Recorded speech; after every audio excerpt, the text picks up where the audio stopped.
Monday, early August, a few years ago. As the chief engineer for a design-build construction firm, I had to travel out of town several times a month when problems arose. This week was no exception. My flight was leaving Hartsfield-Jackson at 7:21 the next morning. Given Atlanta's traffic, I'd have to get up around 4 a.m., so Monday afternoon I left work a little early and headed home. Work in Baton Rouge went south as I expected, and I spent all of Tuesday afternoon and evening and half the day Wednesday helping to get things back on track. I think Etherly, our on-site project manager, learned something in the process, but we'll be watching him more closely in the future.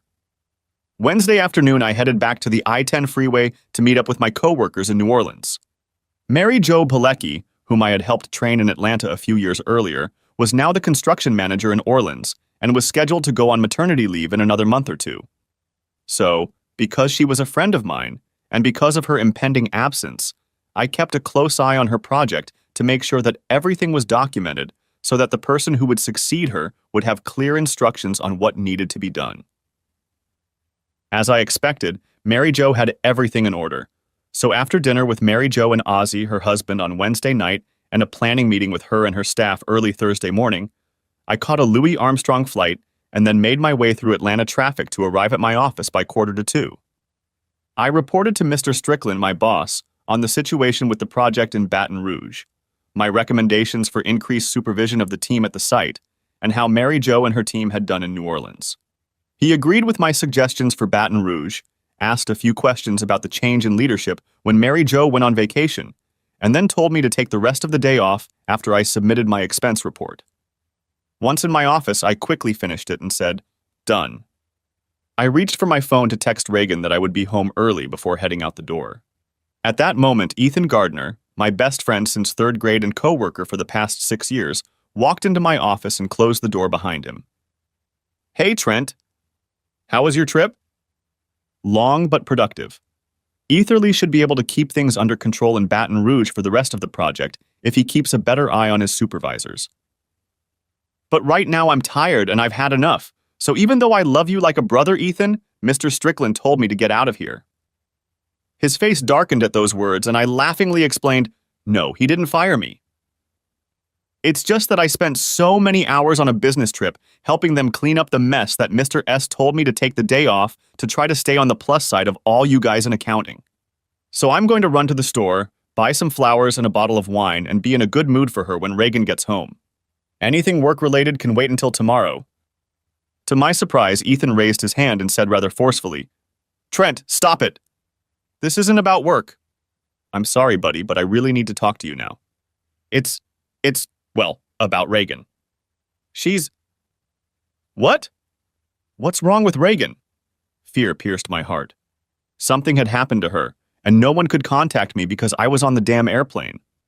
But why hadn't anyone called me since then? When I interrupted him, he stammered, "Trent, she's messing with you while you're traveling." Anger lit up my face as I looked at the guy I'd considered my best friend practically forever. Reagan told me that in college and the years that followed, she was a true free spirit, enjoying it always and everywhere.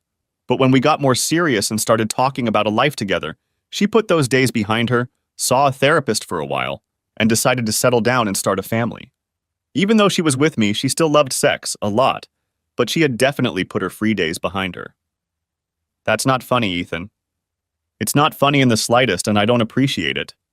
I think you better get out of here and seriously consider our friendship before you walk into my office again.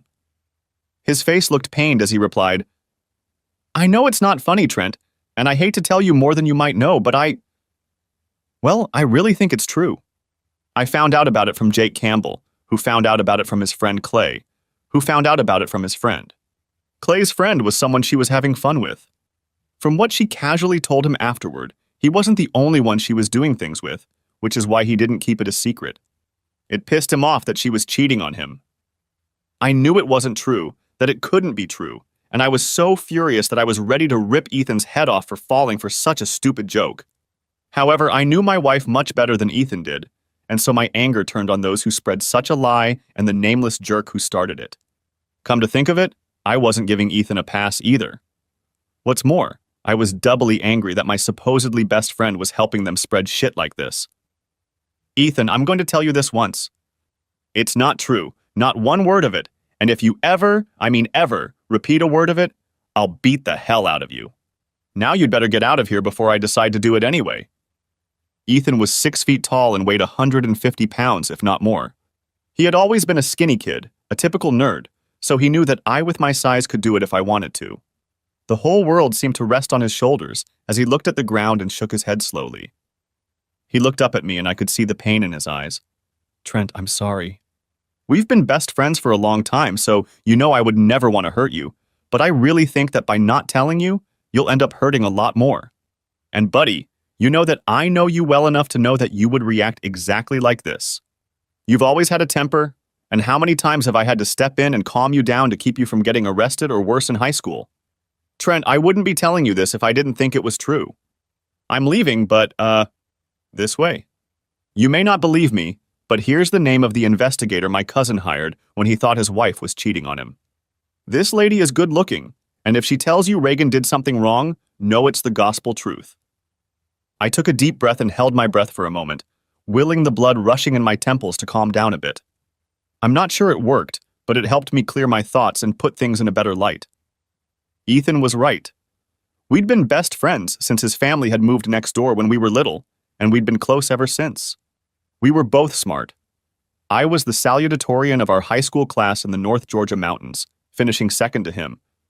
But he was the poised nerd who kept us out of trouble when he could, and I was the flashy athlete who physically pulled us out of a few messes when his efforts didn't work.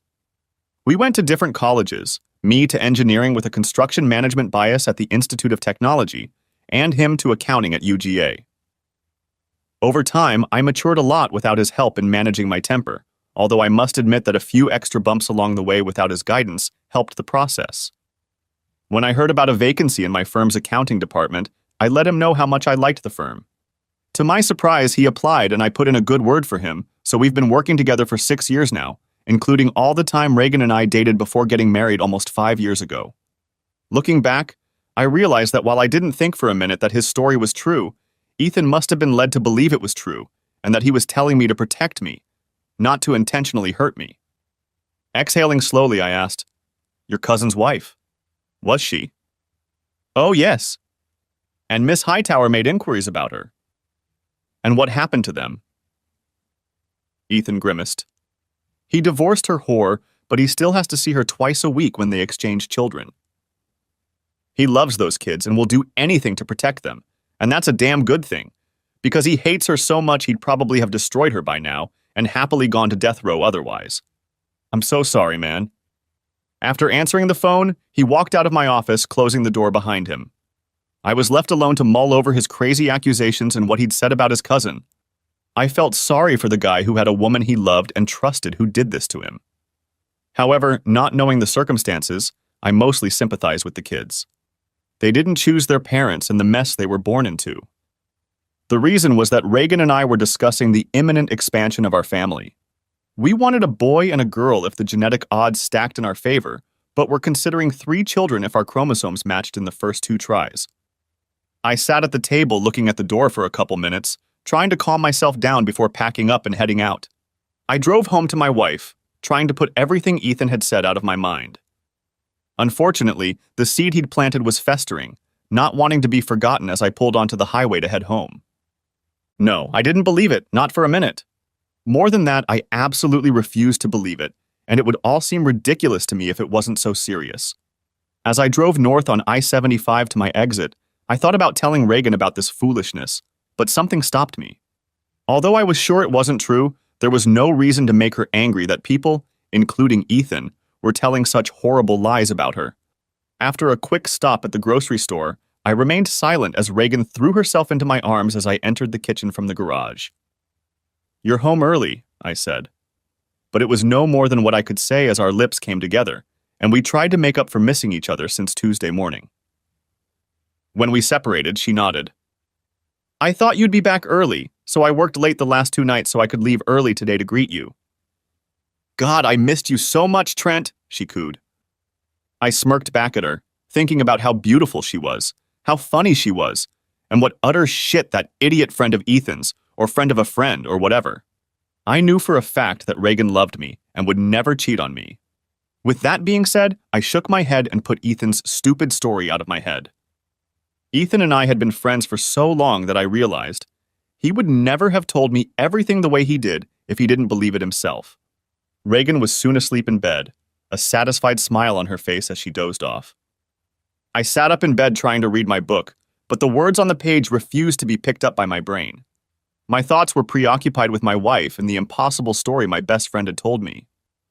As much as Reagan loved me, the Monday before the trip, and today after I returned home, I knew that the messages he had received were fake and that I had to prove it to him or it would jeopardize our friendship even more than his supposed warning. I went to bed that night still trying to figure out what to do, but as I was driving to work Friday morning, it hit me. I would contact the private investigator Ethan had suggested. However, I wouldn't be calling her to make her prove that Reagan had cheated on me. No, without believing it, I would ask Miss Private Investigator to prove that Reagan had not cheated. Friday morning, I called Donna Hightower's office and agreed to the first available appointment on Monday afternoon. The office was in Midtown, so I left myself a little extra time and walked into the office about 10 minutes before 2. Before marrying Reagan, I had been well employed for several years and kept my large investment account in my own name, which allowed me to surprise her from time to time with gifts or trips without her knowledge. This time, I would use some of the funds to hire an investigator, so Reagan would never have to find out about the silly rumor when Miss Hightower proved it false.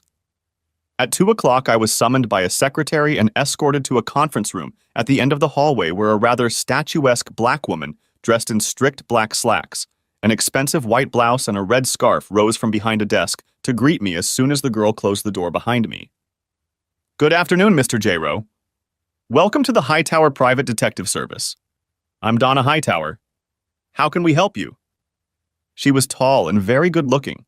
Her grip was strong, and I guessed she'd kept herself in great shape since, according to her firm's website, she'd retired from the police force a few years ago. From her online bio, I figured she was in her mid-50s, though she seemed younger in person. She smiled warmly, but her eyes kept scrutinizing me, picking up on my body language as I suspected, as well as whether I was secretly wearing anything. Hello, Miss Hightower. I'm Trent J. Rowe, and I appreciate you meeting with me on such short notice. My problem is relatively simple. In an average month, I travel 2 or 3 times, usually for 1 or 2 nights. As a result, someone has made up a story about my wife cheating on me. I want you to investigate and prove that this is not true, that she has not been cheating. She expressionlessly began asking me questions, and over the next short period of time, I told her everything I knew about the allegation and much about Reagan, while realizing that the problem might not be as simple as I had previously thought. Her questions were insightful, and she asked several questions to clarify or get additional information, taking brief notes along the way, particularly about Reagan's sexual history, both before our relationship began and in our life together. I felt devastated when she finally put aside her pen and said, "Thank you for that information, Mr. J. Rowe. According to the client information sheet you filled out before coming in, you have a bachelor's and master's degree in engineering from Georgia Institute of Technology. How familiar are you with the philosophy, our legal system, and in particular the burden of proof?" That was a question I hadn't expected. I had an introductory philosophy course when I was an undergrad, and I've been a witness in a couple of court cases at my firm. But as far as the details and substance of your question, no, not very much. She nodded. You came to me with a specific request to prove that your wife was not having an affair. Mr. J. Rowe, that is what is called proving a negative. In some cases, you can prove that something did not happen. For example, a particular wine glass was never broken because it holds wine, and you can visually verify that it is in perfect condition with no cracks. That's easy, but what about a person? She seemed to think for a moment before continuing. Let's see. I can prove that I didn't go out of town and rob a bank yesterday because I have a positive alibi to prove that I was here in town all day. But what about one day last week? Last year? Or even 10 years ago? You see, Mr. J. Rowe, in most cases, there are no ironclad records for any significant period of time that can prove a negative. So let's apply that to your case. I can have one of my investigators observe your wife for a week or even a month and tell you with reasonable certainty that she did not have, or, as the case may be, had an affair during that time. but I cannot prove that she did not have an affair the day or week or perhaps several years before our investigation began. For that reason, proving a negative doesn't work in your case. So the cloud of this silly accusation really will hang over her head forever, I muttered, in the back of my mind already realizing that what Miss Hightower said was true. Perhaps, but if we watch her under the right circumstances and nothing happens, we can infer from her actions, which she will or will not take, that something is probably true. We will be able to say with certainty that she either did or did not walk away from you while being watched, and this will also allow us to find evidence of her past behaviors, if any. Most importantly, however, we will never be able to say with certainty that she never did. If that scenario works for you, Mr. Gyro, we'll be happy to take your case. If not, we wish you well and good luck finding an honest man who will do what you ask. Realizing where she was going with this, I hired Hightower's private investigation service and then spent another couple of hours with one of Miss Hightower's investigators, answering more questions, filling out a bio, and planning for those appropriate circumstances she was talking about. I had been working in the Atlanta office all week, so on Saturday night, after Reagan went to bed, my circuit breaker in the basement panel board tripped. I didn't notice anything Sunday morning, but by the time we got home from church and lunch with a few new members, the house was noticeably hotter. Reagan immediately complained, and I said I would go downstairs and check the circuit breaker. I flipped a few circuits that didn't make a difference, turned it off and on again, and then went back upstairs. I didn't find anything wrong, so I'm going to call the HVAC service. Please. If you don't, it's going to be too hot to sleep in there tonight. I dialed the number for our regular HVAC service company and logged into their automated system, pushing buttons, going from menu to menu until I was on the line for almost 2 minutes and then hung up. I then called the number Donna Hightower had given me. Hello, this is Trent Giro. We're having a problem with the air conditioning upstairs. How soon can you send someone over to check it out? Tomorrow morning at 10? Okay, I think that'll do it. Thanks, see you then. Reagan stepped in to listen to the end. It's too hot upstairs, so we'll be sleeping in the guest room tonight. It'll be like we're in a hotel room, she added with a smirk. Taking Reagan's suggestion into consideration, and I felt better than I had at any time since Ethan had handed her the idiotic accusation. There was no way Reagan could love me so much and still do what that asshole claiming to be confused about her did. We got up Monday morning and Reagan made me take the sheets off and throw them in the wash on the way to the shower. Monday morning, I worked from home and met with the HVAC guy, a subcontractor who is regularly engaged by Hightower's private investigative service, at 10 o'clock as planned. I showed him our house and he got to work while I went downstairs and turned on the light switch. An hour later, he was done. They are motion activated and stay on for 5 minutes after the motion ends. They have a fiber optic lens with a wide angle of view, so they can record anything you need with very little chance of being noticed unless someone has a special reason to look for them. These babies will capture everything, with quality good enough for legal purposes, but not good enough if you want to make any movies for your own or public consumption online. 3 in your bedroom, 1 in each of the other rooms, and 1 on the bathroom door. If anything happens within sight of any of them, we'll record it. After paying him for the installation and 2 weeks' rent, I thanked him and went to work. When I got home, it was chilly in the house, but it wasn't cold for me. Babe, there were some problems with the hotel job in Orlando, so I'll have to add it to this week's trip. I was already going to be in Tampa Tuesday night, but decided to visit Orlando as well. Loretta made arrangements with the airlines very quickly, so my flight from Orlando won't arrive until late Friday night. I'll try to change to an earlier flight if something is available, but Loretta said the chances of that are pretty slim. I'm really sorry. I'm really going to miss you, Reagan said, but let's try to catch up at least a little. Smirking, she took my hand and led me to the couch in the family room. I love you, Trent. I love you too, Reagan, I replied, meaning it. I smiled, realizing that there was nothing wrong with our marriage except some idiot who would never know what it was like to make love to my woman. The meetings in Tampa went well, and the follow-up issues in Orlando were easy. In fact, I usually handled them remotely, but my showing up on site helped keep our management team on track. Once everything was settled, I spent some time on site observing the quality of construction, making observations and pointing out problems and potential pitfalls to the assistant project manager who showed me around. He was young but bright, and I mentally noted that he would soon be ready for more responsibility. I could leave Thursday afternoon if I could find a flight, but I didn't bother trying. Reagan wasn't expecting me until Friday night, and I was going to give her every possible minute of that time to prove to Miss Hightower that she had ample opportunity, but she wouldn't cheat on me.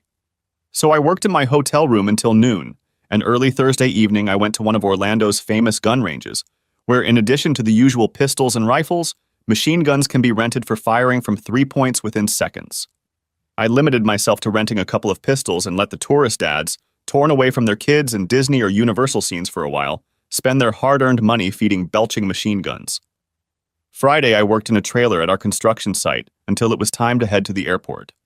The traffic on I-285 Friday night was probably as bad as downtown, and it wasn't much better on 75 either.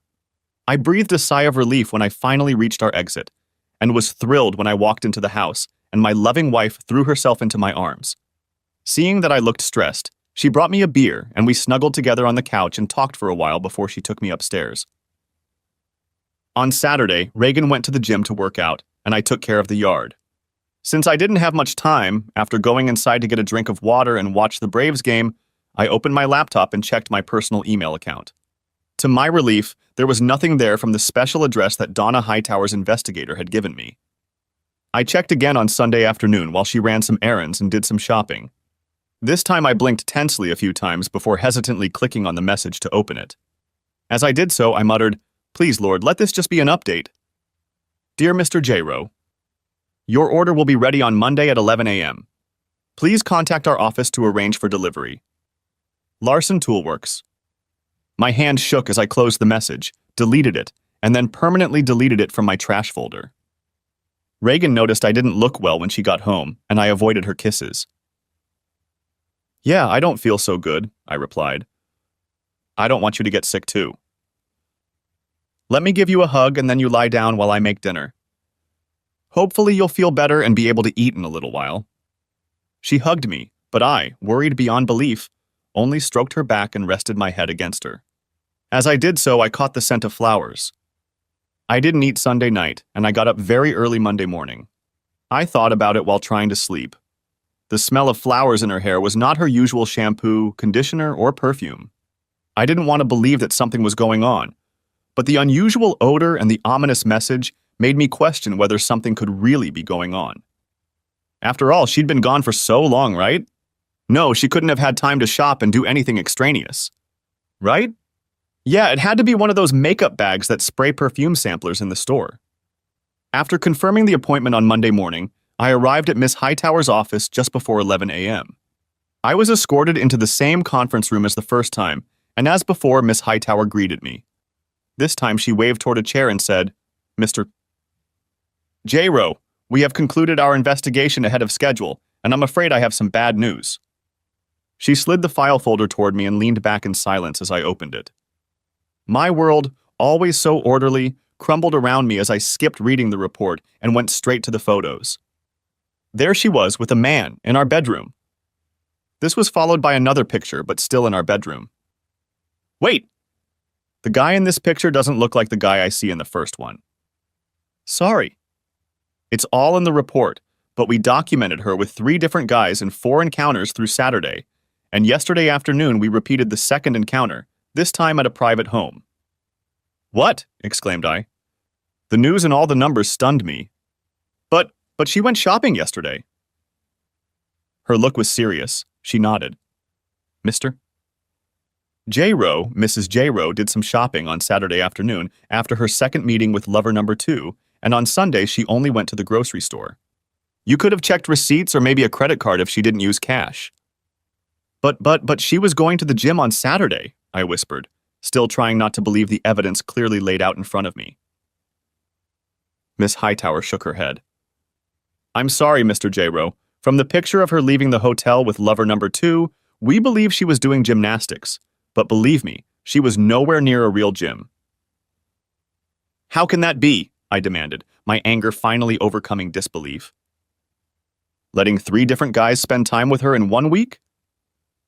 And that doesn't mean I didn't take care of her before and after." Miss Hightower held up a hand to reassure me. "I'm not a psychiatrist, Mr. J-Rowe, just a damn good investigator and a pretty good judge of human character." Your wife seems a likely candidate for hypersexuality disorder, often called nymphomania in earlier years. She seems to be going way beyond the ordinary to do just that and cover up what she did so you wouldn't find out. Flowers, I sighed. The scent of flowers in her hair. She took a shower and washed her hair after seeing her boyfriend yesterday. Maybe, but judging by how long they were in there, most likely just washed it or sprayed it with something. From what we can tell by following her and watching the videos, she's an expert at what she does, and she's obsessed with appearance, even changing the sheets and linens on your bed between lovers. More than one spouse has been caught cheating when a stain or odor gives away a secret love. But in our bed, I began, remembering that she'd even changed the sheets in the guest bed just a week ago.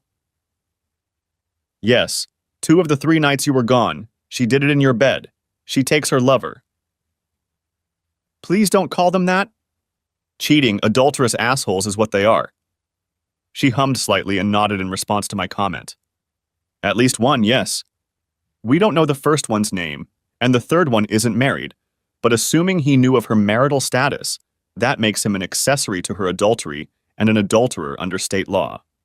Now, the second one seems to be her regular, lover. Well, he's definitely a cheater and an adulterer. We were able to get his identity and found out he's married.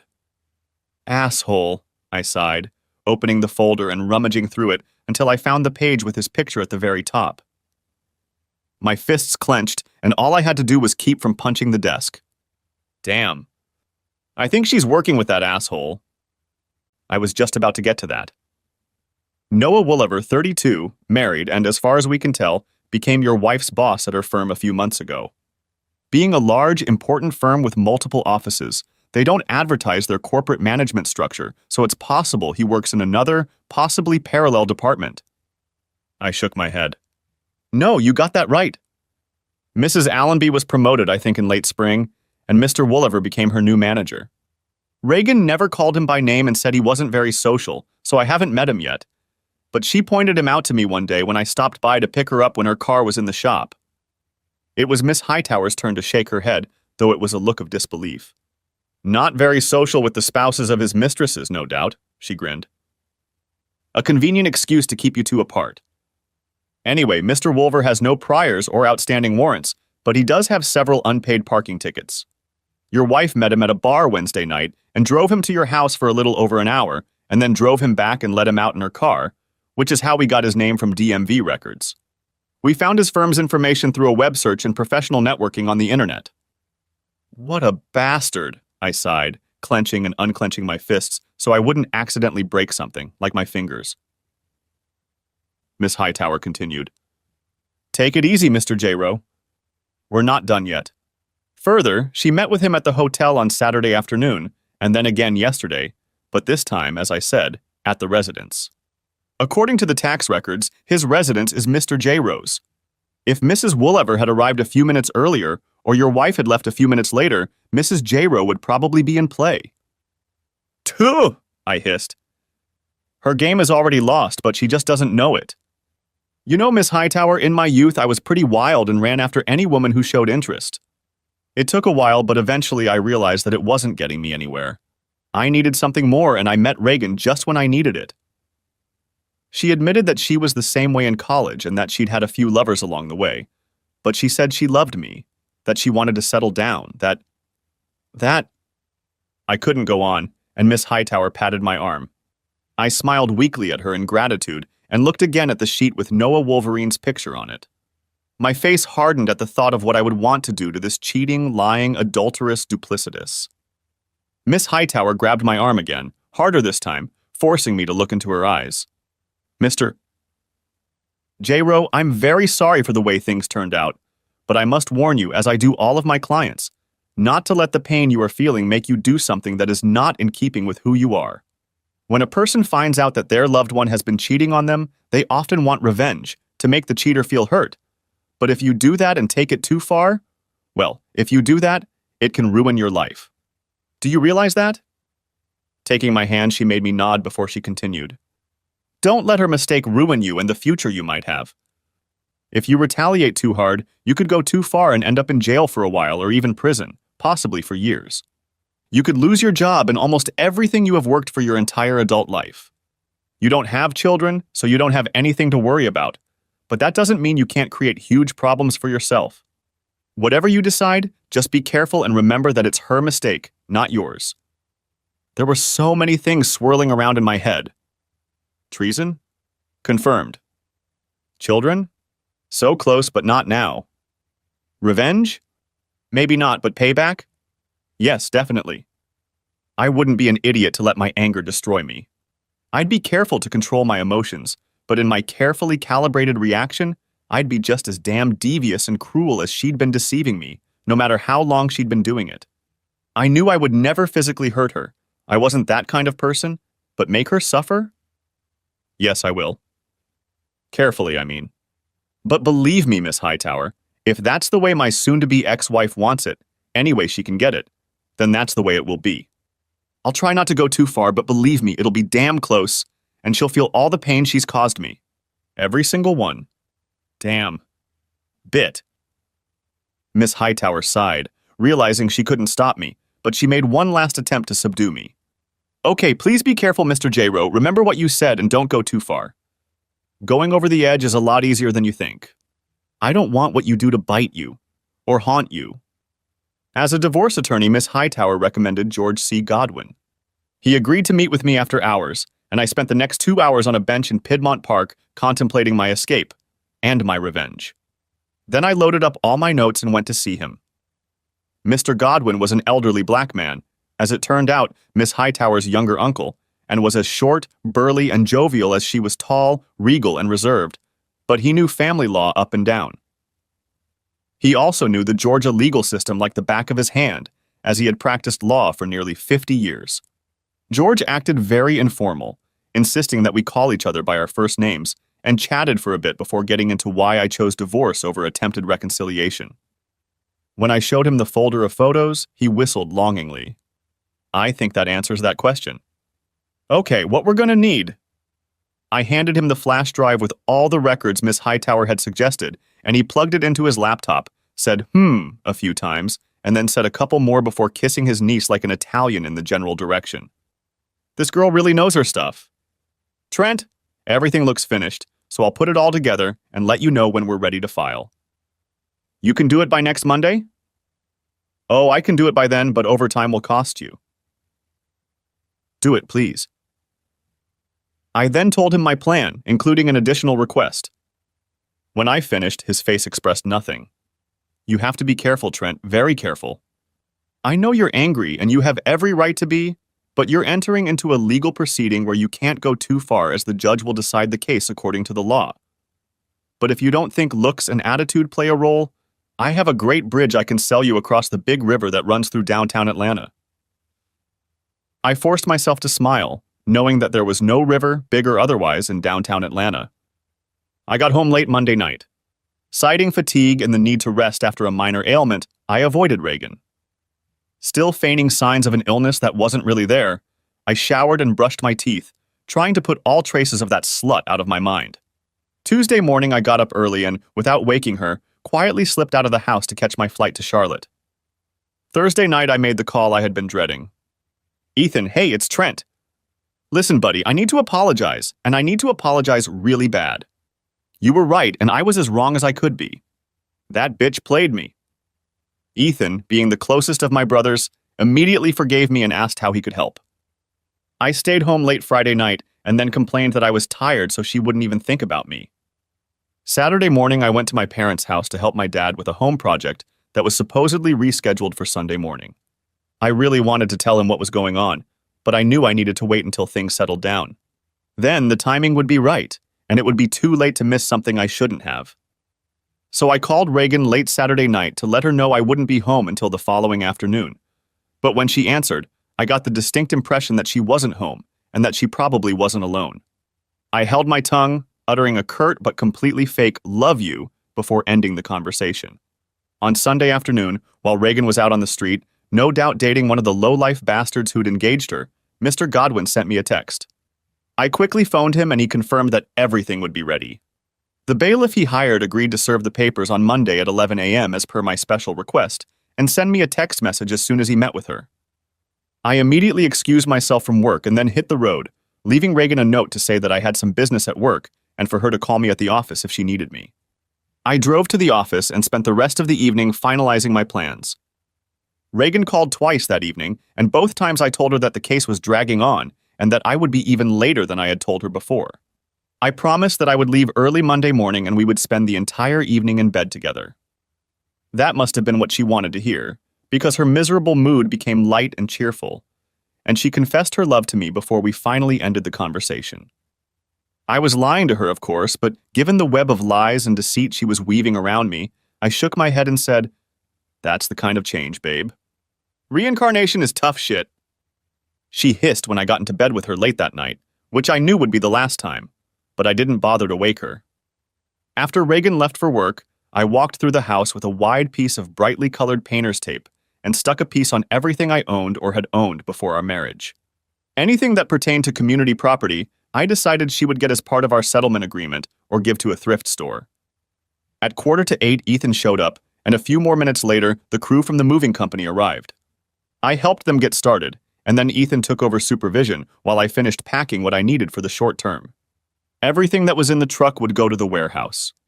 Reagan didn't notice that I cleaned out my gun safe and took everything to my parents' house to put in my dad's safe on Saturday.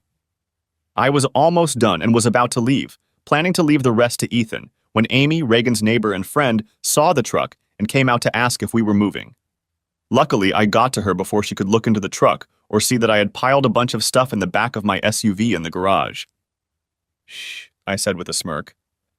"I'm surprising Reagan with some new furniture in honor of our upcoming anniversary. 5 years next week. I'm clearing out some old furniture and some clutter from the house before they deliver it tonight.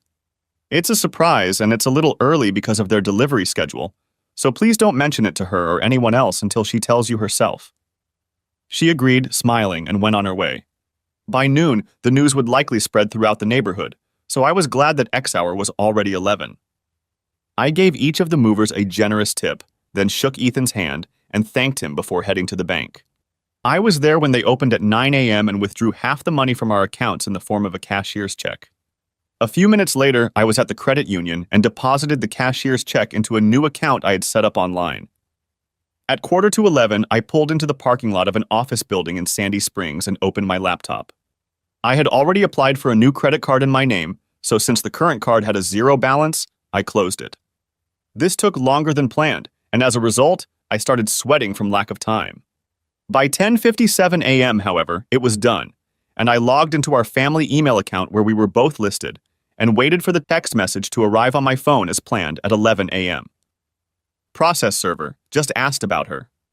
A reply came back that she was on her way. Another text came a minute later. She's in the lobby now?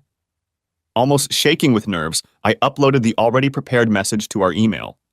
I considered going to Reagan's work email and sending the version I'd written, and really wanted to send from there, since I knew her password. But Donna Hightower's warning about going too far and her uncle's confirmation that if I did what I wanted, I'd end up in very hot water with the judge and maybe even in the pokey for a night put an end to that idea. For now. The message went out to several of our friends and family. It reported that something had happened between us and that I had filed for divorce as a result. 3 photos were included in the file rather than attached, so they wouldn't be deleted from the message. Reagan and Noah's faces were visible in each of the photos. However, again heeding the warnings about not going too far, the photos were carefully cropped and blurred to hide any salacious details. But it was quite obvious what was going on and, judging by the timestamp, when. The second message, the one I really wanted to send, remained unused on the flash drive. Finally, the message was not sent to Reagan or Noah. There was no need to warn them of the impending storm. The message was ready and looked right, so I hit send. After making sure it sent correctly, I quickly logged out, closed my laptop, and put it under my chair. My phone rang at 11:03. It was Reagan, and I answered it. "Trent, what the hell is this?"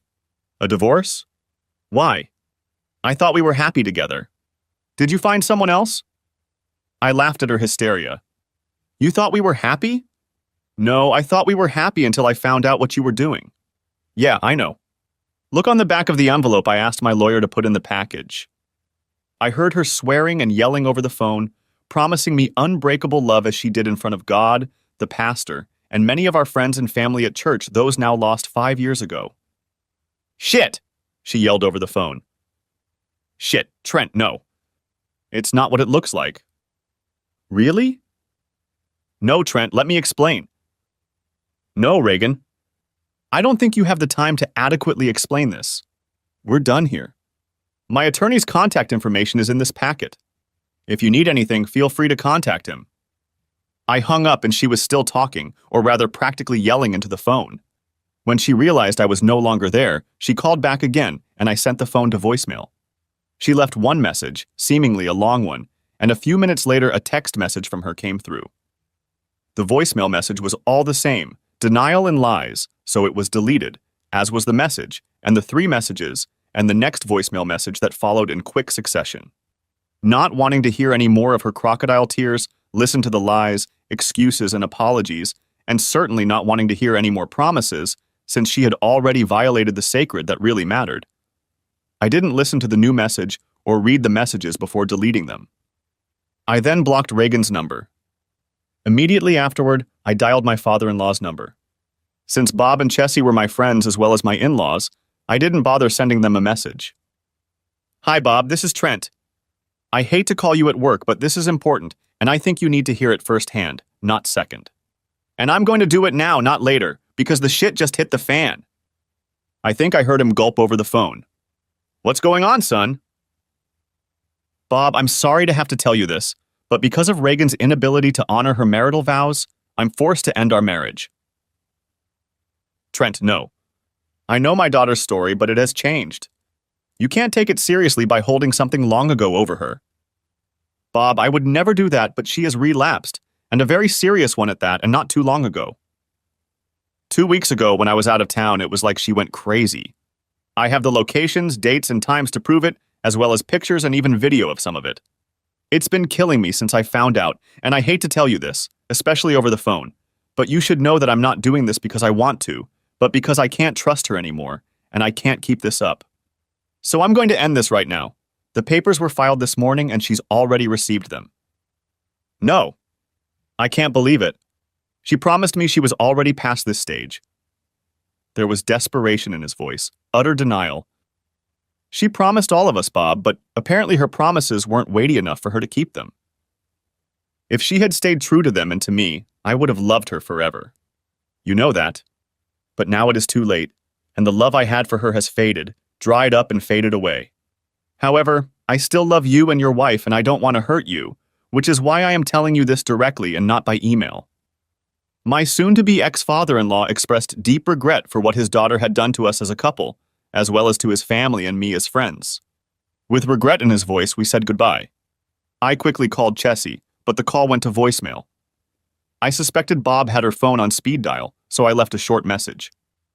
It was now 11:16 a.m., and I proceeded with the only part of my plan that I had any doubts about. If I did this part, I would hurt a stranger who probably didn't deserve it, but if I didn't, I might end up getting hurt even more. So I put on sunglasses, a baseball cap, and a lanyard with a laminated ID for a delivery company that to my knowledge doesn't exist, but with Ethan's phone number at the bottom. He knew to answer Sunshine Process Serving to all calls he didn't recognize between 11 and 11:30 a.m.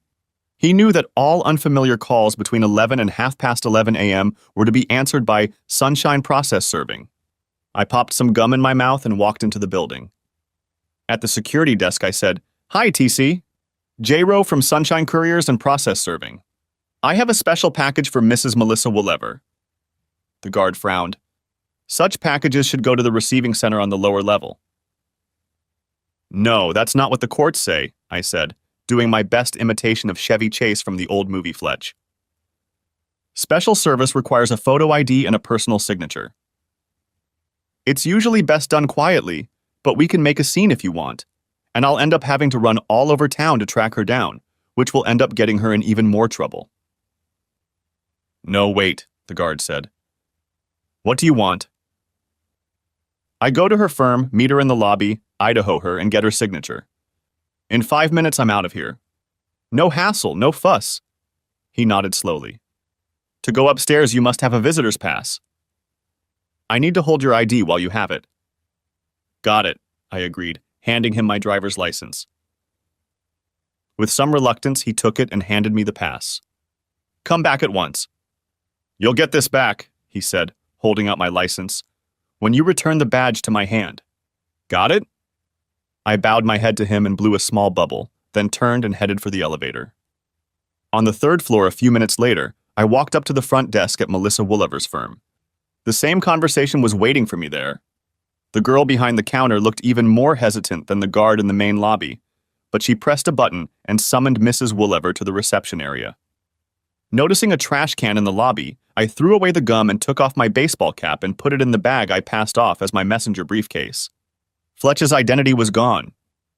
Melissa Woolliver was very pretty, in her late 20s or 30s, with tanned skin, dark brown hair, and dreamy brown eyes that made me think she had Hispanic blood in her ancestry. When she entered the firm's lobby, she had a concerned look on her face. When the receptionist pointed her out, Mrs. Woolliver looked at me and hesitated for a moment before heading in my direction. Joan said you had something for me to sign, she said hesitantly. No, I'm sorry, Mrs. Woolliver, I'm Trent Giroux. You don't really need to sign, but I have to give this to you since it concerns you. What is it? Mrs. Woolliver, I'm sorry to tell you this, but your husband was having an affair with my wife. My words were spoken in a whisper, and I held out to her a close, cropped photograph of them in bed together. In the envelope are documents that prove everything. Absolutely everything. Tears streamed down her cheeks and she shook her head in denial. It has to be a forgery. Noah promised me. It's not a forgery, Mrs. Woolliver. I paid good money to a detective agency to find out what was going on with my wife and asked them to prove she wasn't having an affair after rumors of it reached me. They proved the opposite, that she was having one. Enclosed in the envelope is a confirmation that everything you see here is real, unedited, and obtained legally with my permission. I have been assured by a private investigation firm and my attorney that all of this will be taken into consideration and brought to court if you choose to go that route. As of this morning, that's what I'm doing.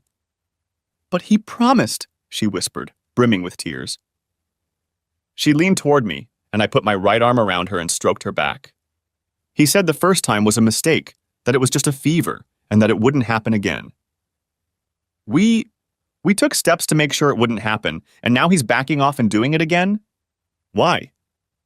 I don't know, Mrs. Woolver, but this time it didn't happen in a hunch. It was carefully planned, and it happened more than once. In the envelope, you will find documents of 3 meetings between them in 5 days. Her hand clutched at my shirt and she shook her head, short and quick against me, realizing the extent of her husband's betrayal. At 165 centimeters tall and 125 pounds, I was 7 or 8 inches taller than her. She wiped her tears and looked at me again. The flow had stopped, but her cheeks were still wet from the recent downpour. I'm sorry, what's your name? I told her and she continued. I'm about to check out for lunch and we'll go somewhere. Afterward, I'll send a picture, just of me if you want to show him. Mrs. Woolliver, you are a beautiful woman, and I am honored by the invitation, even if it sounded more in anger than desire. But no, ma'am, you won't do it, I said, pulling her a little tighter against me, trying to help her get over her anger and move on to the much more important looking forward stage. I can't let you do this, and I can't do this to you. As much as it might seem like it would be revenge for him, you're going to have to live with yourself for the rest of your life, so you shouldn't go too far and do something you'll regret later. And you shouldn't do anything that the Georgia legal system wouldn't agree to. Perhaps that woke her up from her sadness, because she let go of him and took a step back. I guess you're right. I gave him another chance, but this is the end, and this time we'll end up in court. I don't know how. I've included the name and contact information for a private investigative service in case you need them for further investigation or if you need someone to testify. I've also included the name of the attorney they recommended. He seems like a nice guy and has been very responsive in handling my case so far. He filed the papers and they were served this morning. Shocked, she took the envelope and thanked me, then started to walk away. However, she stopped and said, Mr. J-Ro, I hate to ask this, but can I call you if I get stuck and need advice? My number is in the envelope. After visiting the testing lab that Donna Hightower had recommended, I sweated for the next few days while I managed the project in South Georgia. It was nice to be able to rest at the end of each long day, but the thought that I might have contracted something horrible or even potentially fatal made me even angrier at Reagan and the risks she'd taken for the sake of a few, or maybe many, cheap thrills. However, good fortune came my way at the end of the week when the lab informed me that I had no sexually transmitted diseases. I breathed a sigh of relief. At least that danger hadn't gotten me down. Reagan was still trying to reach me, leaving message after message on my voicemail at work and on my cell phone from other numbers. When I checked the messages, I deleted them as soon as I heard her voice, but she didn't take the hint. When I got back to the office Friday morning, I found there were more messages waiting for me, so I deleted them one by one and pulled out my phone's owner's manual to find how to block the number. After a few minutes, that problem was solved too, and I decided to visit my parents over the weekend. They were getting messages from Reagan too, and I decided to block her number there too. My mom was especially upset, especially since she knew that Reagan and I were ready to have kids. She even asked me to reconsider the divorce, saying that what Reagan had done couldn't be that bad. I shook my head in response and showed her one carefully cropped photo that showed the date. Tears ran down her face, but she nodded, finally realizing the truth despite her desire to deny it. She hugged Daddy tightly as I waved goodbye and headed to my temporary quarters. The next day at work, Andy Smith ran into my office with the bad news just before noon. Trent, Mary Jo Bilecki's water broke, and weeks before she was planning to go on maternity leave. What do we do? Probably should have prayed for MJ and the babies, sent them a gift, and sent him home to pack since he was supposed to fill in for her during her maternity leave. Andy wasn't too happy about it, since he would have to finish his current project a couple of weeks early, but Mr. Strickland felt he was the best candidate for the job. Now Andy looked panicked, as his project was still almost a month away from such an early completion. After reviewing our project schedules, Andy and I went to Mr. Strickland with an alternative proposal. In order not to disrupt Andy's project, I would take the New Orleans job in his place, but I would be available to handle major issues on our other projects as needed, and could help out in Baton Rouge as well. In the evening of the same day, word came that Mary Jo and her new twins were doing well. I was getting closer to the Big Easy to tackle the project, and with each mile I was getting further away from Reagan and my past. By the time I got to the hotel, it was late, and I slept for a few hours before getting up early to head to the job site. I spent the morning delving into the project, meeting with a few subcontractors and going over the plans for the coming weeks. Everything was as I expected it to be, so I left early in the morning to stop at the store and head to the hospital to see Mary Jo. She had already received the flowers I had sent, so I gave her a thank you for a job well done on the project and a gift certificate for her children who had been in the neonatal intensive care unit for a while until they were old enough to go home. Although I couldn't go in to see them, I was able to see them on the monitor as MJ and Ozzy watched them lovingly. I was so happy for them, but the thought that I might never have a child of my own hurt when I left, so I turned my attention to the project. It became my everything for the next couple of days, and on Friday I took the construction office management staff out for drinks in the French Quarter after we closed down work for the weekend. On Monday, George Godwin called to see how things were going with my divorce. He was having a bad time in Atlanta. His office was getting numerous calls from Reagan trying to reach me, and he seemed to be getting more and more hysterical with each successive call. "Are you sure you don't want to talk to her?" he asked. I grinned sarcastically in response to his question and heard him practically rolling with laughter. I thanked him and went back to work. In the evening, as I made my way to my hotel room where I was staying for an extended stay, a text message arrived on my phone. I didn't recognize the number, but the message read, "Hey Trent, my lawyer filed the paperwork today and Noah has already been served. Can we talk when you get a chance? Thank you, Melissa W." It was late, so I texted back to see if she was there, but a few seconds later my phone rang. "Hey Trent. Thanks for talking to me." "Glad to, Melissa." "How are you doing?" "It's hard, but I'll manage," she replied with doubt in her voice. "How about you?" Since she declined my offer to open up, I replied, "Sounds like you." "Melissa," I asked, "what's going on?" There was a brief silence before she spoke again. "Trent, I wanted to thank you for what you did by revealing what Noah was doing to me and making me think before I committed a rash act. You could have taken advantage of how vulnerable I was in that moment, but you didn't, making me stop and think so I could realize how wrong that would have been. I really appreciate it, and I appreciate your help. It's not going to be easy, but I'm determined to get through this. Melissa, we were in the same place at the time, and it wouldn't have been right for either of us. I'm better now, at least a little better, including being away from her, and I'm glad to hear, if not hope, at least determination in your voice. Definitely. I still have a long way to go, but it's definitely better than it was. Good. I started to tell her that if she ever needed to talk, she could call me, but hesitated, unsure of that. Her soon-to-be ex was a scumbag of the first magnitude, but he was one primarily for her, not me. I was just collateral damage to him when he took advantage of my ex's open invitation, but I still had plans for him as well, so I kept quiet, and we wished each other luck before saying goodbye. While the work in New Orleans was going well, I, at Mr. Strickland's behest, continued to oversee the work in Baton Rouge, and I was often asked for advice on other projects. I soon felt that I was, in Louisiana parlance, in a swamp and up to my armpits in alligators. Part of the reason was George, who called a couple weeks later and said, "Trent, there's news. Mrs. J-Ro's lawyer has asked the judge to schedule a consultation.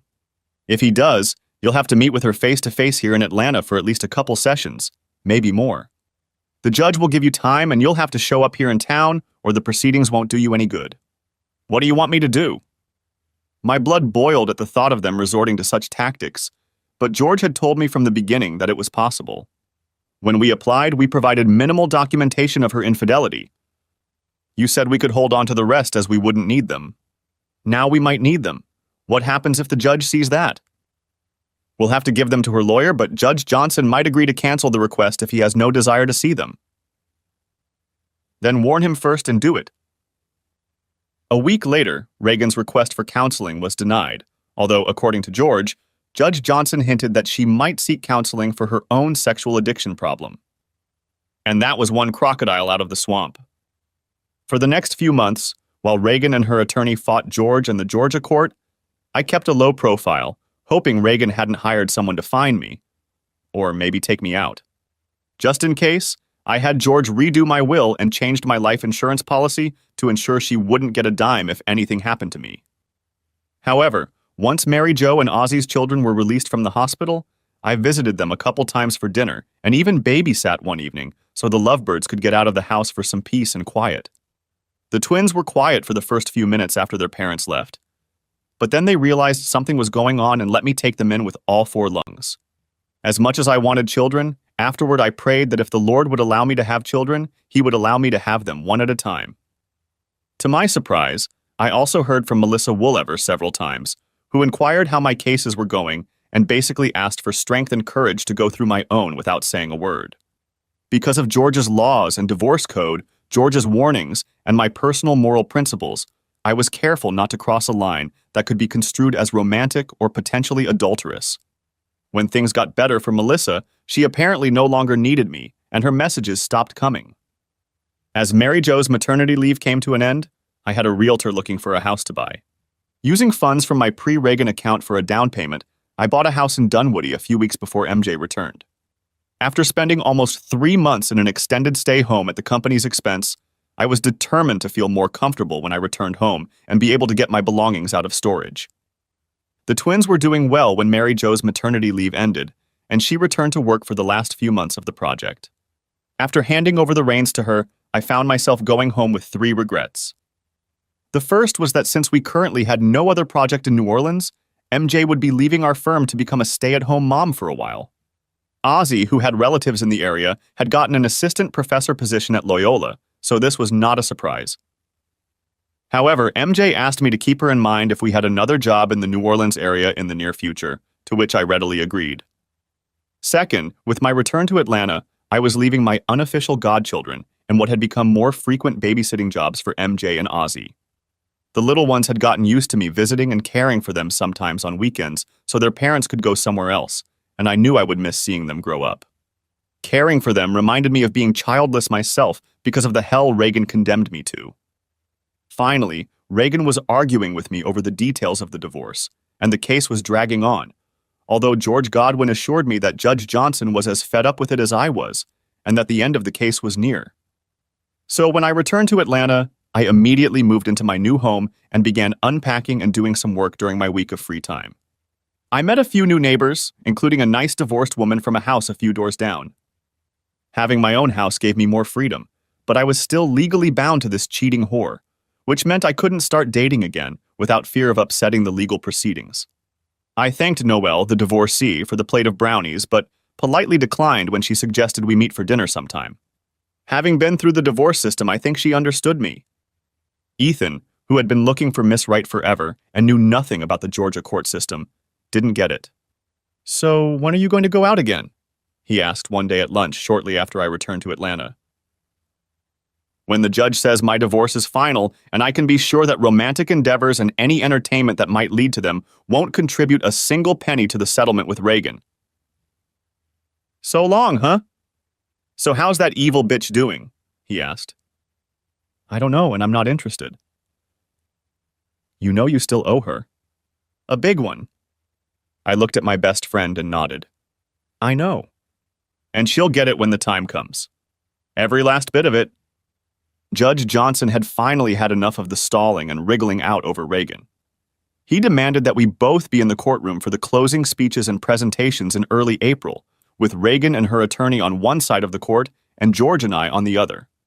I arrived a few minutes early and was waiting for George when I saw Reagan turn the corner, spot me, and head in my direction. "Trent, it wasn't supposed to be like this." "I know, Reagan, but you couldn't fulfill your part of our vows, so it's just the way it is." "You've been gone so much." "Bullshit. You knew how often I'd be gone when you agreed to marry me. The 3 times during our time together when I exceeded that amount, each time by a day, I used that time to more than make it up to you. Of course, I don't count the last trip to Tampa and Orlando for those 3 times, since you made up for it yourself with your boss and your other girlfriends while I was gone and after I returned." She looked angrier than I'd ever seen her, and tears were streaming down her face. "Trent, but I had needs." Reagan noticed several people watching us and asked, "Can we go somewhere and talk about this?" "No, I don't see the need for that.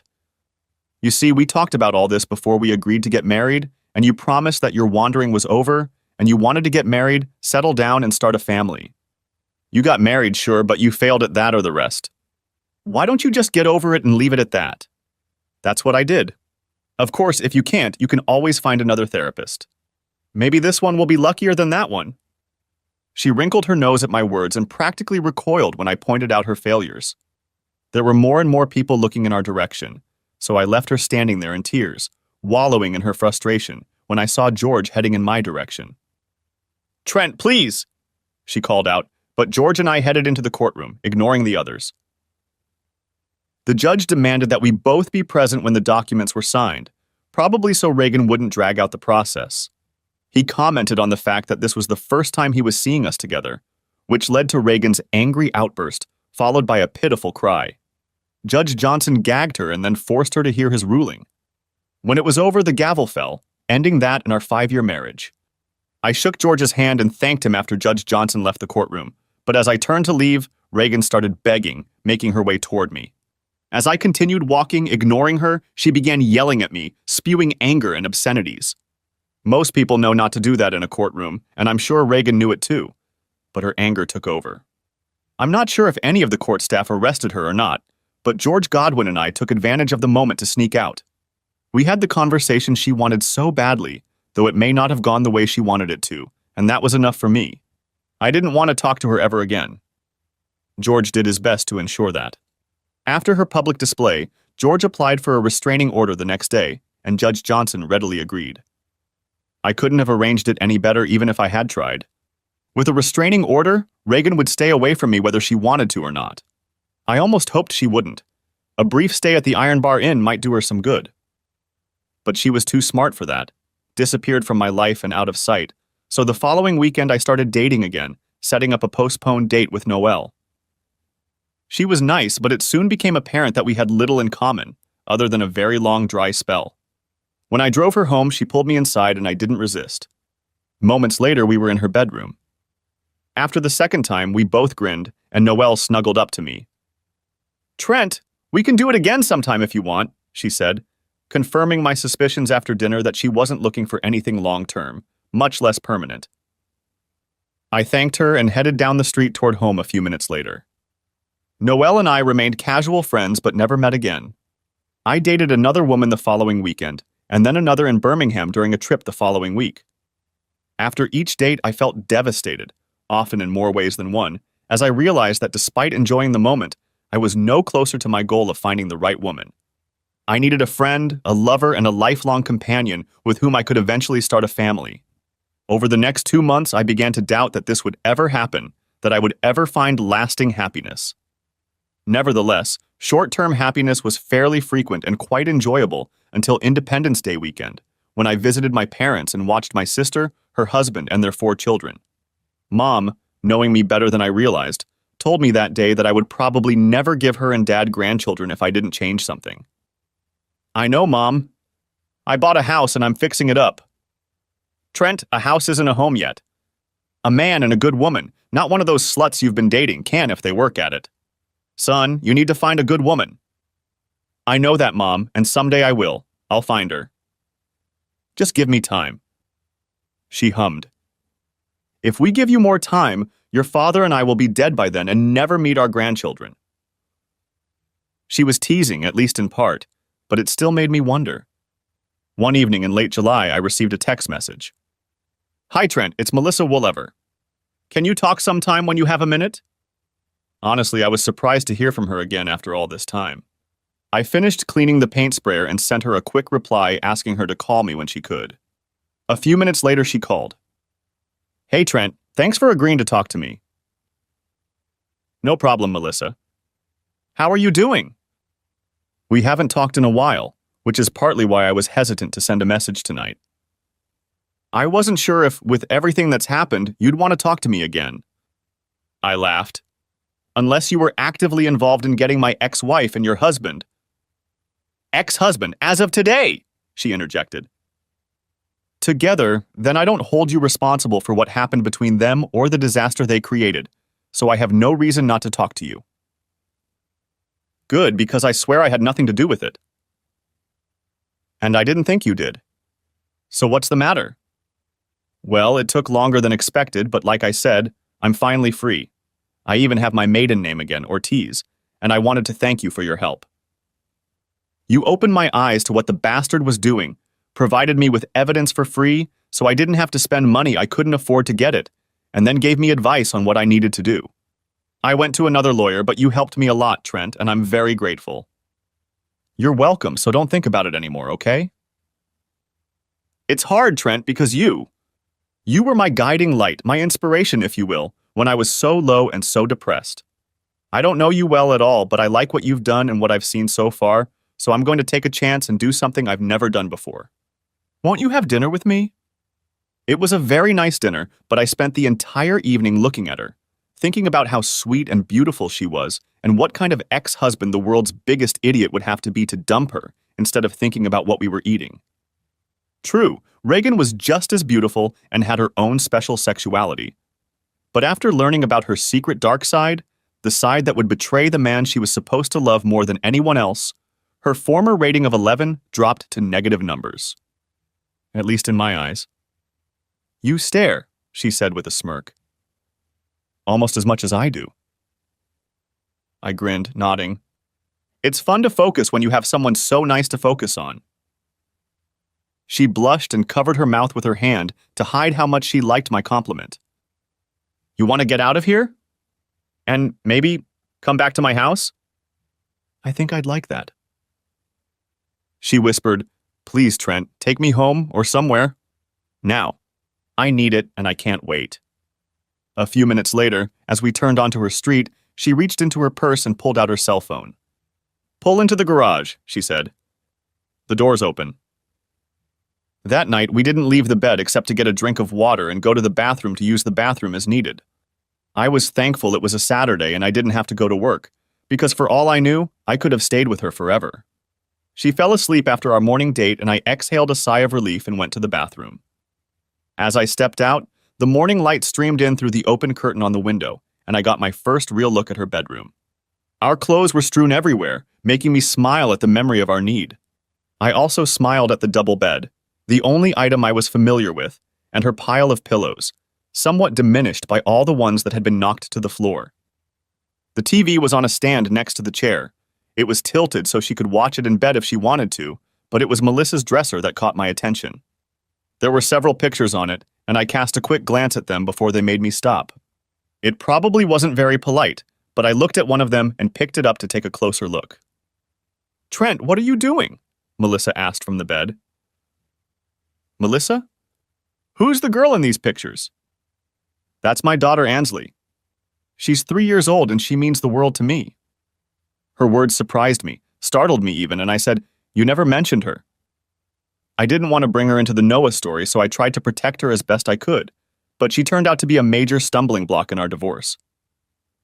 That's why it took so long. Trent, I don't want you seeing each other until we decide we're serious, that there's really something between us. Where is she now? I tried to keep my voice steady, but I think it went up an octave. She's with him this weekend. Why? Is something wrong? I liked her a lot, but this was a surprise, a shock even, and what it meant, well, I wasn't sure. Melissa, I don't know. I like you, though. I really like you, I admitted, not wanting to procrastinate. Considering how long we've known each other, I like you a lot more than I should. But if there's one person in this world I don't love as much as my ex-wife, it's your ex-husband. 6 of one, half a dozen of the other. That's what my grandmother would have called this match. I've already told you that I really want kids, so you can imagine that I'd want to be involved in your daughter's life if things worked out. But let's think about this. If I show up to her soccer game or piano recital or cheerleading practice or school dance or whatever, who else is going to be there? Noah, she sighed, starting to realize what I was getting at. He's a lying, cheating asshole, but he loves her. Exactly. And every time I see him at one of these events, whatever it is, it'll be a reminder of what he did to my ex and what he helped do to my marriage. I will resent the hell out of him, and I think Ansley, though she won't understand, will realize that there is something between us, some tension. Eventually, she would start resenting me for it, Melissa, which would hurt any relationship I have with her, and in turn hurt our relationship, yours and mine. As much as it pains me to say it, I think it would eventually ruin everything we have. She sat up and almost in a whisper she said, realizing, "You're saying we have no future." As much as I'd like to try to prove me wrong, no, I don't think there is one, I agreed. She nodded, tears streaming down her eyes. I thought it was too easy, too perfect. Now I know it was. Please, Trent, just go away. She touched her phone a couple times and added, "The garage door will be open for you." She fell back on the bed and pulled the sheet over herself as she cried. I grabbed my clothes and dressed in the hallway on my way out, hating myself at every turn almost as much as I hated her ex-husband. It hurt, but in my heart I knew it was true. Later that day, I went to my parents' house. I gave them the short, concise version, but they both knew that I was saying more than I was, and that what I was feeling was hurting me a lot more than I wanted to admit. Mom tried to get more out of me, but I shook my head and told her it would never work. Mom, being mom, gave me a motherly hug, stroked my back, and told me everything would be okay. As much as I wanted to believe it, I didn't see it at the time. On Sunday, we met my sister and her family for lunch after church. There was a long wait for a table at the restaurant, so she pulled me aside and made me lay it out straight. She was 2 years older than me and had helped me through several failed crushes when I was in high school, so I opened up and told her almost everything, but without any bedroom action, although I suspect she had a hunch about it. I realize it's not going to be easy, she said later, but I think you can do it if you try and realize you really love her. One date doesn't tell you much, and if you had more, you might realize that there's not as much in it as you think, but it might also prove to you that there is. And that fighting for it is worth it. If you want it. Thanks, sis, and you're right. One date doesn't say it all, but it told me enough to realize that it would hurt a lot more to get close to her and then see it doomed to fail because of the past. Listen, little brother. You won't know that for sure until you try. I nodded and agreed to think about it. After that, our table was set and we didn't talk about it again, but the subject stayed in my head throughout the trip home and the days that followed. Ethan understood me better than anyone else and agreed with my thoughts on the subject, but it was on the drive home after a trip to a factory near LaGrange that I started to think about it. Considering how lucky Ethan was with women, was it such a good thing that he was agreeing with me? The following weekend, he set us up with a couple of women. We all had fun, and I didn't immediately put the thought out of my mind. During the divorce, Reagan wanted to keep our house as part of the settlement agreement, and I made George resist by forcing her to sell it since she couldn't afford the buyout without giving up a lot of other things she wanted. It was pretty petty and cruel, but I figured it was karma given the circumstances, and I didn't lose a minute of sleep over it. Since I didn't want to be outed, I also brought George in as my representative for the sale. He and Reagan's lawyer had known each other for a long time, so unlike Reagan and me, they were on good terms, and George found out that Reagan was going to buy the condo. Sometime later, I heard a rumor that Reagan and Noah were getting married. Upon hearing this news, I immediately called George as it could affect my finances. During our divorce proceedings, George argued to the judge that alimony was not due because Reagan was a cheater and I was the injured party. But the judge took our relative incomes into consideration and awarded her a small monthly amount for 5 years or until she remarried, whichever came first. I think that was the only point George lost in our settlement agreement, but even that amount was less than he predicted. If she really did remarry, I'll check it out and let you know. If it's true, we'll get the alimony payment stopped, George said. Yeah, and if it's true, it just goes to show that some people never learn, I said, incredulous at the thought of them being together and what that would mean, even though it further confirmed my decision to end my relationship with Melissa. No, George laughed. It's what keeps me in business. And I thought, it gives me a choice I'd thought about back at the beginning of the divorce but never believed possible. After hearing about their wedding, I decided to contact a friend at Reagan's firm. Will Kleiner and I had known each other since college and met again when I started dating Reagan and discovered that he worked at her firm in a different department. Reagan and I had met Will and his wife several times while we were dating and married, but Will and I hadn't seen each other since the divorce began. So shortly thereafter we met for lunch when I wasn't traveling. When I told him what had happened, Will replied, "That's terrible. I'm really sorry, Trent. I heard that Wooliver asked to be transferred to another department. It all makes sense now. They're avoiding conflict with our HR department. So do you guys have an official policy on this sort of thing?" "Sure. If they violate it, they could get in big trouble, and in the long run, the firm." "Will, I hate to ask this, but do you think you can get me a copy of that section of your personnel manual?"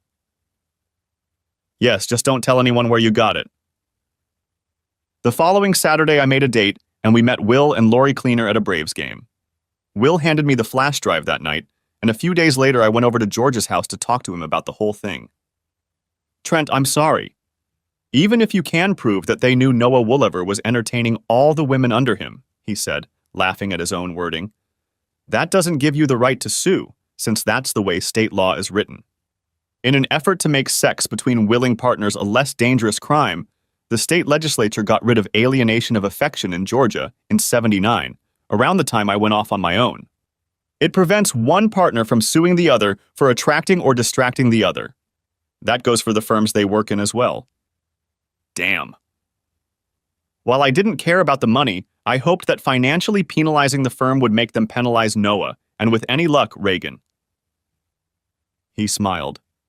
A lot of potential plaintiffs, upon learning that fact, have said that word or something worse. That means no one can sue them, except in a very limited number of cases where the firm was positively informed of what was going on and did nothing.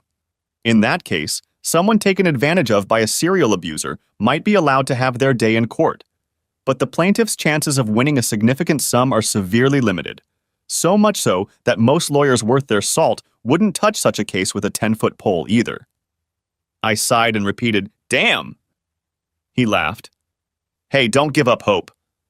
Let's deal with the spousal support issue first, and we'll talk about the other options a little later." The next week, George was at the courthouse filing a new motion.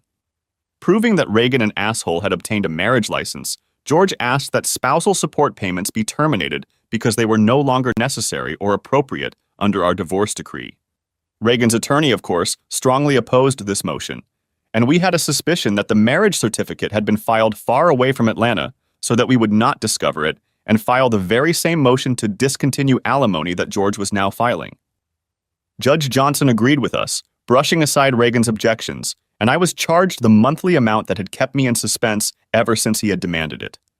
However, when I brought up the second issue, George looked at me, shook his head, and jabbed his finger at me. Patience, Trent. Patience. 6 months later, George Godwin called me and we met for lunch a few days later. Trent, I suggested you wait because newlyweds need time to get to know each other. And in a case like this, with Noah moving to another department in the same firm, he's going to be very cautious for a while. He needs time to get his bearings and find a new trail just as the luster of a new marriage begins to fade. From what you've told me and from what I've seen of guys like this in the past, I think it's a good time to run a check.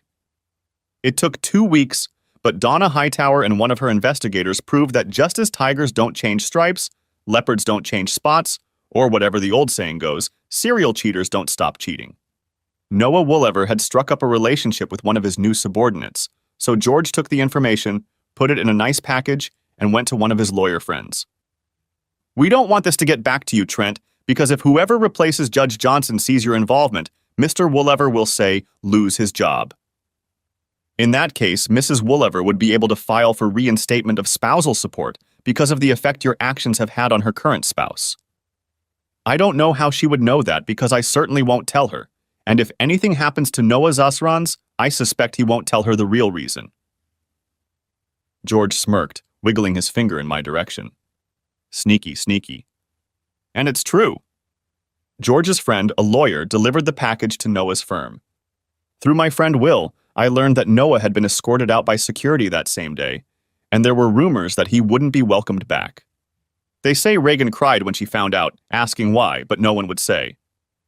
Take that, asshole, I said after the conversation ended.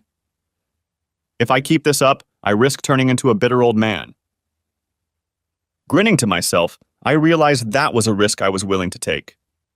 Not wanting to link my name to this in case Reagan found out about it and took it to a judge to try to get spousal support reinstated, I sent the package anonymously that same day, and the next evening I got a call. Trent! Melissa Ortiz yelled. I know you probably never want to talk to me again, but I had to call to tell you. Noah called last night and said that he had been laid off from the firm, due to downsizing, he said, and that he was going to file for a reduction in child support because of it. I called a friend at the firm and learned that there were rumors at the firm that he had been laid off. And today I received an express package, an anonymous, mind you, express package, which probably explains everything and should allow the judge to keep my spousal support payments the same when Noah files his petition. Trent, I guess, knows who I have to thank for that. So to that person I say thank you. I chuckled. I think if you talk to the right person about it, they'd say you were very welcome if they were in a position to admit they did it. As for what was in the package, you might say that some people never learn. I'm assuming that Noah will sing the judge a sad song about his plight, and then when my lawyer gives the judge that information in response, I hope the judge throws those very words at him. For heaven's sake, he just got remarried. I wonder if he started fornicating so quickly when we got married. Melissa, don't think so. It's in the past, so keep it there. Just smile and enjoy life, okay? You deserve it. We said goodbye for what I suspected was the last time. At that, I smiled. For the first time in a long, long time, I felt free. I'd been through the ordeal, I'd survived, and while some might disagree, I'd returned as much hell and heartache as Reagan and Noah had put me through, going as far as I dared, but not too far. While she was probably cheating again too, I had helped Reagan end up in a much worse financial situation, in an apartment instead of a nice house, and with a dysfunctional husband who paid alimony and child support through the nose. In addition, I knew she was in a relationship in which her spouse cheated on her regularly, but didn't bother to tell her about it, just as she didn't tell me about what she did to me. I had tried to give her the best and make her happy, but now I suspected she had more worries than she could count. Yes, I had struck back at each of them, but I regretted nothing. Not one thing? Moreover, as I went over what had happened in my mind, I realized that I no longer called them those derogatory names that were ever present in my mind. Having received retribution, I no longer thought of them or cared what they might think. And that realization led to the biggest smile of all. But the smile was short-lived, because over the next few weeks I made another discovery, the hardest of all. As much as I thought I had leveled with Reagan and Noah, to my surprise, I discovered that they still had power over me. When I thought I might have a chance at happiness with Melissa, I gave up that chance because of the memories of what my ex and Melissa's ex did, the awkwardness they caused me, and I'm sure her. Since then, I'd been on a few dates and had sex with many women, But after the raucous orgasm faded, I realized more and more clearly that I didn't care about any of it. Melissa, I finally realized, was still in the back of my mind, present in it as much as thoughts of Reagan and Noah. Even though I'd struck back and gotten my pound of flesh, I still wasn't free of them as long as I cared what they might think about anything. Not until I could look at them and laugh and say, "Look what you gave up and what I might get as a result. Thank you for being so stupid, then I will truly be free." At that moment, it all became clear to me and I realized exactly what I wanted to do. Picking up the phone, I looked through the recent calls and found the number she'd called from the day she'd gotten the file with Noah's latest adventures. I pressed the number to call back and hoped she would pick up. Moments later, she answered. "Hi, Melissa. This is Trent J-Rowe. Can we talk?" "Trent, recently you helped me again when you didn't have to." "I'm listening." "Something came to me tonight, an epiphany, if you will, and if I'm not too late and you'll let me, I'd like to talk to you about it to see if there's any chance of making a difference." There was silence on the line, though I thought I could hear breathing, so I continued. "Even though I recommended that you let go of the past, I realized that I had been so focused on the past and what had ruined my life as I knew it that I hadn't noticed that I was looking at things backwards instead of forwards. I want to apologize to you for that, and if you agree, I want a chance to try to make things right. If you'll let me." Again, she didn't stop me, so when I talked to her that evening, I could practically hear Melissa nodding her head over the cell phone line, assessing my words. To my relief, she wasn't dating anyone new, and to my surprise, she agreed to let us start over to see how things went, and if we could eventually become as compatible as we had been that first wonderful night. We went on another first date the following weekend with good and firmly stated intentions of not rushing things, but sometimes things have their own ideas. She invited me in as I walked her to the front door. She took the glasses and I poured the wine, after which we sat down on the couch and talked until 11. A few minutes later, I was already carrying her upstairs and gently sitting her down by the bed. After that, we lay there but didn't say a word. It was too soon, considering it was only our second first date. But in my heart, I hoped it would work out, and from the way she looked at me, I thought she might feel the same way. Although we encountered some difficulties in the months that followed, it turned out that we agreed with each other on far more important things than we had realized, and that many little things don't matter when two people love each other enough. Although I thought so after our second casual date, I liked her more and more with each meeting, and eventually I admitted to myself that it really was much more than like, almost from the start. Melissa came to the same conclusion, and we began to plan and collaborate so that we could have a future together. We both wanted that, so we got married a little over a year after we decided to try again. When the time came, little Ansley became our flower girl, and Melissa and I said "I do" to each other and really meant it. As I suspected, we've run into Noah a few times since then, but it didn't quite go the way I initially feared. The first time we were close was when he started to make a snide remark to me about taking seconds, but I cut him off. In barely a whisper, so that only Noah could hear, I said, "Noah, thank you so much for taking Reagan, the cheating whore, off my hands. If you think she'll be more loyal to you than to me, you're even stupider than I think you are. And thank you for making it possible for me to be with Melissa, the real woman you weren't smart enough to be faithful to, and do everything in your power to keep her. Believe me, I got the best part of the deal." He nearly choked and clenched his fists in anger before realizing I could have torn him apart if he had hit me. Recovering in time to save Ansley and myself from severe pain, he turned and went to his young daughter. He took her in his arms and kissed her, whispering something to her before putting her back down and saying goodnight to Melissa. A few months later, he told her that he was in the process of divorcing Reagan and finally realized that what I had said was true. When he started to suggest something, she abruptly interrupted him. "Too bad you didn't realize it until after it was too late, Noah. Don't ever mention it again." In all the time we've been dating, Noah has never once said a word to me about it, but I still see a note of regret in his eyes when he sees us together. And I always smile. Present tense. Ansley is 6 years old now, and now she's at Grandma and Grandpa Ortiz's house, and I'm holding Melissa's hand while she squeezes mine like there's no tomorrow. When the doctor gives the order, Melissa makes one last push.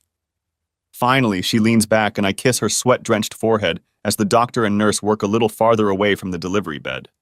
After a minute, the midwife looks at us and says, smiling, Mr. And Mrs. J-Ro, congratulations. I know you didn't choose to find out beforehand, so let me be the first to tell you that you have a beautiful baby boy. And that's when I realized that all the trials and tribulations I had endured were worth it. And I realized that no matter how hard it was, I wouldn't change a thing. The end.